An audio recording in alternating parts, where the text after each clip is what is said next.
Hello. അപ്പോൾ അങ്ങനെ കുറച്ച് മാസത്തെ ആഗ്രഹങ്ങൾക്ക് വിരാമം ഇട്ടുകൊണ്ട് ആ സംഭവം എൻ്റെ കയ്യിലെത്തിയിട്ടുണ്ട്. നിങ്ങളോർക്ക് എന്തോ വലിയ സംഭവമായിരിക്കുമെന്ന്. പക്ഷേ ഇതെനിക്ക് വലിയ സംഭവം തന്നെയാണ്.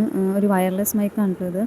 ഇക്കാക്ക എനിക്ക് ആമസോണിൽ നിന്ന് ഓർഡർ ചെയ്ത് തന്നെയാണ്. ഞാൻ യൂട്യൂബ് ചാനൽ തുടങ്ങി കുറച്ച് കഴിഞ്ഞപ്പോൾ എല്ലാവരും എന്നോട് പറയും, എടി നിൻ്റെ വോയിസ് ക്ലിയർ ആവണില്ല എന്നൊക്കെ പറഞ്ഞു. അപ്പോൾ ഞാൻ ഇക്കാലത്ത് പറഞ്ഞപ്പോൾ ഇക്ക എനിക്ക് വാങ്ങിച്ചു തന്നതാണ്. ഇത് അൺബോക്സ് ചെയ്യാനായിട്ട് നെജായ എൻ്റെ കൂടെ ഉണ്ട് കേട്ടോ. ഇടയ്ക്ക് അവൾ വന്ന് നോക്കും എനിക്ക് പറ്റിയ എന്തെങ്കിലും സാധനമാണെന്ന്. പിന്നെ കുറച്ച് നേരം കഴിയുമ്പോൾ അവൾ ബാക്കിലേക്ക് പോകും. ഞാൻ ഭയങ്കര ആഗ്രഹിച്ചിരുന്ന് കിട്ടിയൊരു സംഭവം കേട്ടോ. പക്ഷേ എൻ്റെ സന്തോഷം എൻ്റെ മുഖത്ത് നിന്ന് കാണാൻ പറ്റില്ലെങ്കിലും എൻ്റെ മനസ്സിൽ ഭയങ്കര സന്തോഷം കേട്ടോ. അങ്ങനെ നമ്മൾ സംഭവം അൺബോക്സ് ചെയ്തിട്ടുണ്ട്. ഇതിനെക്കുറിച്ച് എനിക്ക് ആധികാരികപരമായിട്ട് പറയാൻ അറിയില്ലെങ്കിലും കണ്ടപ്പോൾ എനിക്ക് ഭയങ്കര ഇഷ്ടമായിരുന്നു. നല്ല ക്യൂട്ടായിട്ടുള്ളൊരു സംഭവമായിരുന്നു. പിന്നെ ഇതിനകത്ത് ഒരു ചാർജ് ചെയ്യാനുള്ള വയറും, പിന്നെ ഇത് ഐഫോണിലും കുത്തി നമുക്ക് വോയിസ് റിസീവ് ചെയ്യാനുള്ളൊരു പിന്നുണ്ട്. പിന്നെ വലിയ വലിയ വ്ളോഗേഴ്സൊക്കെ മൈക്കിൻ്റെ മേളിലൊരു കവർ കണക്കത്തെ സംഭവം വെച്ചിട്ടുണ്ടല്ലോ, അതുപോലത്തെ 2 കവറുണ്ട്. പിന്നെ അതെങ്ങനെ യൂസ് ആക്കാമെന്നുള്ളതിൻ്റെ എഴുതിയിട്ടുള്ളൊരു ബുക്ക് ഉണ്ടായി അതിൻ്റെ ഉള്ളിൽ. ഇതാണ് നമ്മുടെ മെയിൻ സംഭവം.